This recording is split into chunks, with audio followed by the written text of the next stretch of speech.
भिखारी से व्यापारी तक का सफ़र। एक था भिखारी। रेल सफ़र में भीख मांगने के दौरान एक सूट बूट पहने सेठ जी उसे दिखे। उसने सोचा कि यह व्यक्ति बहुत अमीर लगता है, इससे भीख मांगने पर यह मुझे ज़रूर अच्छे पैसे देगा। वह उस सेठ से भीख मांगने लगा। भिखारी को देखकर उस सेठ ने कहा, तुम हमेशा मांगते ही हो, क्या कभी किसी को कुछ देते भी हो? भिखारी बोला, साहब, मैं तो भिखारी हूँ, हमेशा लोगों से मांगता ही रहता हूँ। मेरी इतनी औकात कहाँ कि मैं किसी को कुछ दे सकूँ। सेठ, जब किसी को कुछ दे नहीं सकते तो तुम्हें मांगने का भी कोई हक नहीं है। मैं एक व्यापारी हूँ और लेन देन में ही विश्वास करता हूँ। अगर तुम्हारे पास मुझे कुछ देने को हो तभी मैं तुम्हें बदले में कुछ दे सकता हूँ। तभी वह स्टेशन आ गया जहाँ पर उस सेठ को उतरना था। वह ट्रेन से उतरा और चला गया। इधर भिखारी सेठ की कही गई बात के बारे में सोचने लगा। सेठ के द्वारा कही गई बात उस भिखारी के दिल में उतर गई। वह सोचने लगा कि शायद मुझे भीख में अधिक पैसा इसलिए नहीं मिलता क्योंकि मैं उसके बदले में किसी को कुछ नहीं दे पाता। लेकिन मैं तो भिखारी हूँ, किसी को कुछ देने लायक भी तो नहीं हूँ। लेकिन कब तक मैं लोगों को बिना कुछ दिए केवल मांगता ही रहूँगा? बहुत सोचने के बाद भिखारी ने निर्णय किया कि जो भी व्यक्ति उसे भीख देगा तो उसके बदले में वह उस व्यक्ति को कुछ ज़रूर देगा। लेकिन अब उसके दिमाग में यह प्रश्न चल रहा था कि वह खुद भिखारी है, तो भीख के बदले में वह दूसरे को क्या दे सकता है। इस बात को सोचते हुए दिन भर गुजरा, लेकिन उसे अपने प्रश्न का कोई उत्तर नहीं मिला।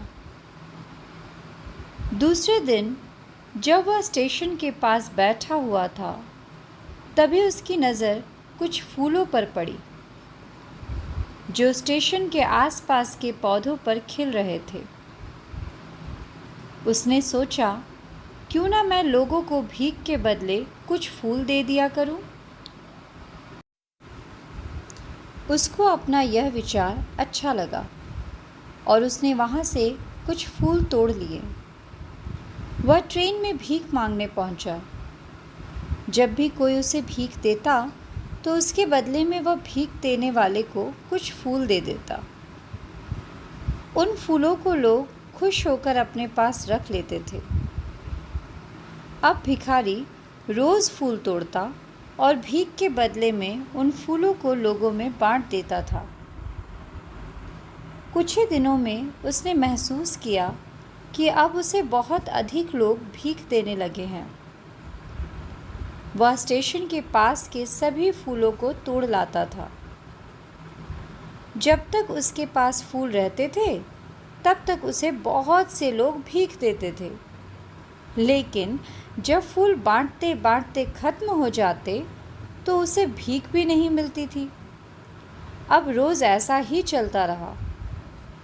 एक दिन जब वह भीख मांग रहा था तो उसने देखा कि वह वही सेठ ट्रेन में बैठा है, जिसकी वजह से उसे भीख के बदले फूल देने की प्रेरणा मिलती है।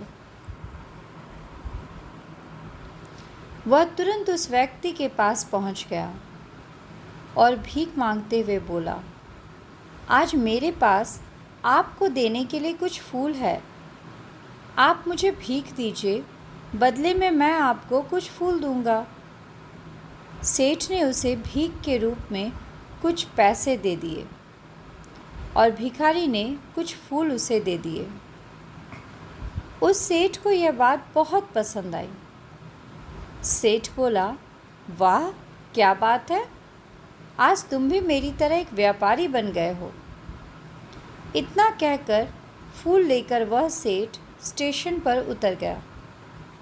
लेकिन उस सेठ द्वारा कही गई बात एक बार फिर से उस भिखारी के दिल में उतर गई।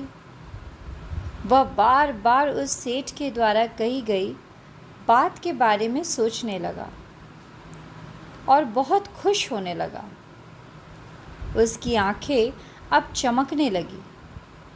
उसे लगने लगा कि अब उसके हाथ सफलता की वह चाबी लग गई है जिसके द्वारा वह अपने जीवन को बदल सकता है।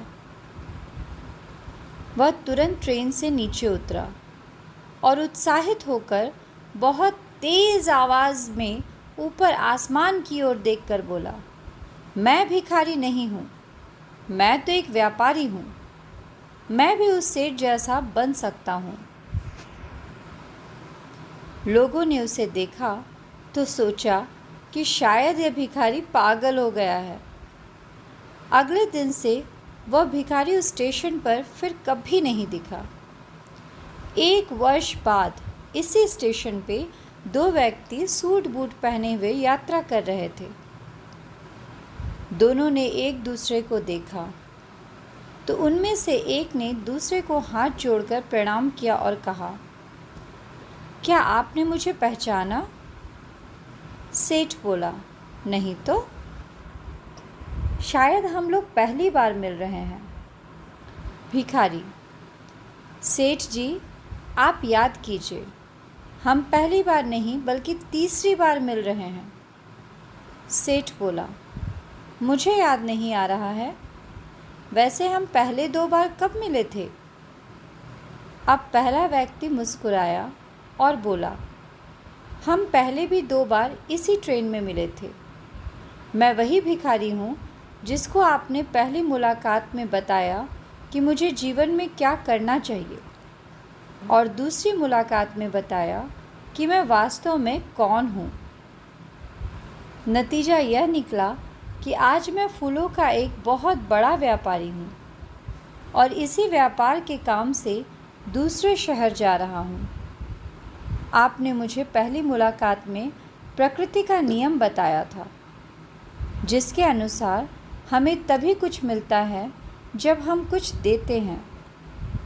लेन देन का यह नियम वास्तव में काम करता है। मैंने यह बहुत अच्छी तरह महसूस किया है, लेकिन मैं खुद को हमेशा भिखारी ही समझता हूँ। इससे ऊपर उठकर मैंने कभी सोचा ही नहीं था। और जब आपने मेरी दूसरी मुलाकात हुई तब आपने मुझे बताया कि मैं एक व्यापारी बन चुका हूँ। अब मैं वास्तव समझ चुका हूँ कि मैं वास्तव में एक भिखारी नहीं बल्कि व्यापारी बन चुका हूँ। समझ की ही तो बात है। भिखारी ने स्वयं को जब तक भिखारी समझा वह भिखारी रहा। उसने स्वयं को व्यापारी मान लिया, व्यापारी बन गया। जिस दिन हम समझ लेंगे कि मैं कौन हूँ, अर्थात मैं भगवान का अंश हूँ, फिर जानने समझने को रही क्या जाएगा। तो दोस्तों, अगर आपको इस कहानी में कुछ सच्चाई नज़र आती हो या मेरी कहानी पसंद आती हो तो इस वीडियो को लाइक करें, शेयर करें और हाँ, सब्सक्राइब करना बिल्कुल ना भूलें। धन्यवाद।